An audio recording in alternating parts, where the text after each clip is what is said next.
আসসালামু আলাইকুম। কেরকম আছেন আপনারা? আমার ভালোবাসার মানুষ। আমিও ভালো আছি আলহামদুলিল্লাহ। এই দেখেন, এটা আমি একটা আজকে দেখেন এখানে নিয়েছি গরুর চর্বি, গরুর তেল। মানুষ এটা ফালায় দেয়। আমি ওই যে কোরবানি ঈদের সময় গরুর গোস্ত থেকে তেল অনেকটা বেঁচেছে, তাই আমি তেল ফালাই না, তেলটা আমি কিছু কিছু কাজে লাগাই দিই। তা আজকের একটা কাজে লাগাবো, সেটা দেখার জন্য সাথে থাকেন। এই যে আমি এটা ছোট ছোট করে কেটে নিচ্ছি এখন। এই যে দেখছো, ছোট ছোট করে সাইজ করে কেটে নিচ্ছি আমি। আমি এখন এটাকে ধোবো। এই যে ছোট ছোট এখানে এখানে পেঁয়াজ কেটে নিয়েছি এখানে। আর এই যে ছোট ছোট আলু কেটে নিয়েছি এখানে। এই যে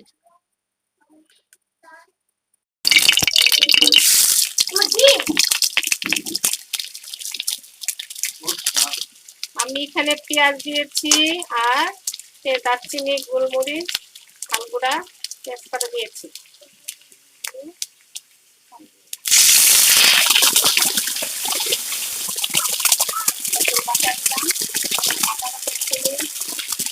লবণ দিয়ে দিলাম, সব কিছু দিলাম,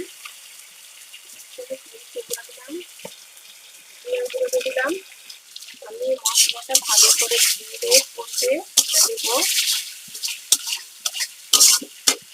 আমি তেলটা রাখছি, এবার ভিজাইয়া রাখছিলাম।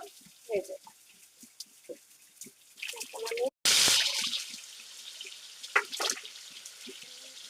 এখানে ছোট ছোট আলু কেটে দিলাম, ভালো করে কষিয়ে নিব।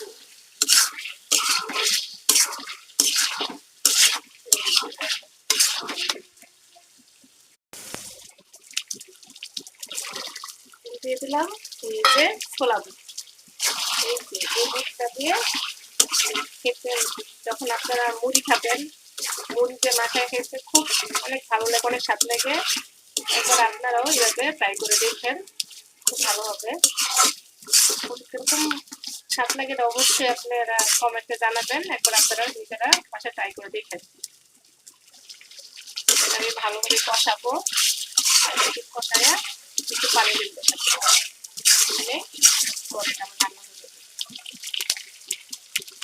আমি এখানে একটু পানি দিয়ে দেবো, যেটা ভুট্টার মধ্যে এক চোলা করতে পানি দেওয়া, মশলাটা ভালো করে ঢুকে একদম পানি দিতে না। এই যে আমি এরকম ভাজা ভাজা করে নেবেন। এই যে যদি রেসিপিটা ভালো লাগে কারো, অবশ্যই ট্রাই করে দেখেন না বাসায় মুড়ি দিয়ে খাওয়ার জন্য। Tata, bye bye.